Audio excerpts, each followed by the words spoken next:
Hi hello Vilas, welcome to my channel. இன்றைக்கி நம்ம ஒரு ஸ்வீட் பண்ண போகிறோம். ஜிலேபி ஸ்வீட் செய்யலாம். இதுக்கு நம்ம சர்க்கரை நான் ஒரு 1/4 கிலோ அளவுக்கு உளுந்து ஊற வைக்கணும்.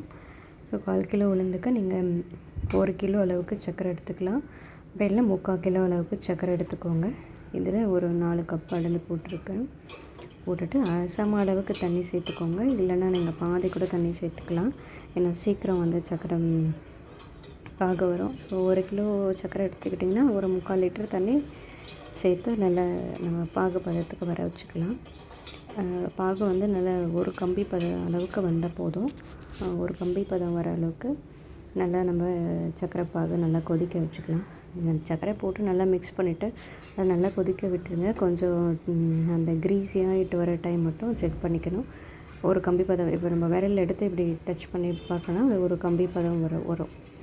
அந்த டைம் நம்ம ஸ்டவ் ஆஃப் பண்ணிக்கலாம். அதுக்கு முன்னாடி நம்ம அதோட கொஞ்சம் லெமன் ஜூஸ் ஒரு ஸ்பூன் அளவுக்கு ஒரு ஸ்பூன் சேர்த்துக்கணும். அது சர்க்கரை பாகு ரொம்ப கெட்டியாகாமல் இருக்கும். அதுக்காக இதை ஃப்ளேவரிங்க்காக நம்ம இப்போ ஏலக்காய் ஒரு 4 ஏலக்காய் அப்படியே தட்டி அப்படியே போட்டுக்கோங்க. பொடிச்சு போட தேவையில்லை, தட்டி போட்டுக்கோங்க. இப்போ நம்ம செய்கிறதுக்கான ரெடியாக வானல் எல்லாம் வச்சாச்சு. ஸோ உளுந்து ஒரு 1/4 கிலோ உளுந்து ஊற வச்சு நல்லா அரைச்சி எடுத்தாச்சு. நான் அது துணி வச்செல்லாம் புழியலை. இப்போது நான் முறுக்கு புழியறத வச்சு ஈஸியாக புழிஞ்சு எடுத்துக்கலாம் அப்படின்றதுனால முறுக்கு குழல் எடுத்து வச்சுருக்கேன். அதை முறுக்கு குழல்லையே புழிஞ்சிக்கலாம் அப்படின்னு சொல்லி.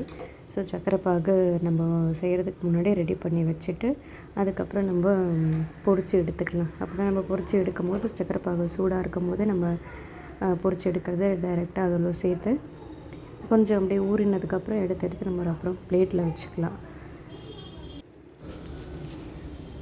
இப்போ நம்ம ஒரு வானலில் தேவையான அளவுக்கு எண்ணெய் ஊற்றி எண்ணெய் காஞ்சதுக்கப்புறம் நம்ம முறுக்கு குழலில் புழியிற மாதிரி புழிஞ்சு எடுத்துக்கலாம்.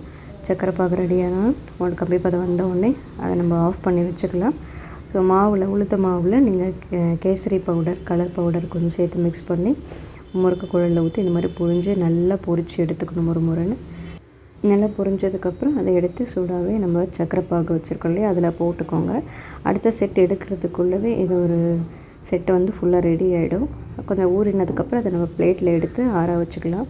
பிளேட்டில் எடுத்து நல்லா கொஞ்சம் ட்ரை ஆனதுக்கப்புறம் நம்மளோட சூப்பரான டேஸ்டியான ஜிலேபி ரெடி ஆகிடும்.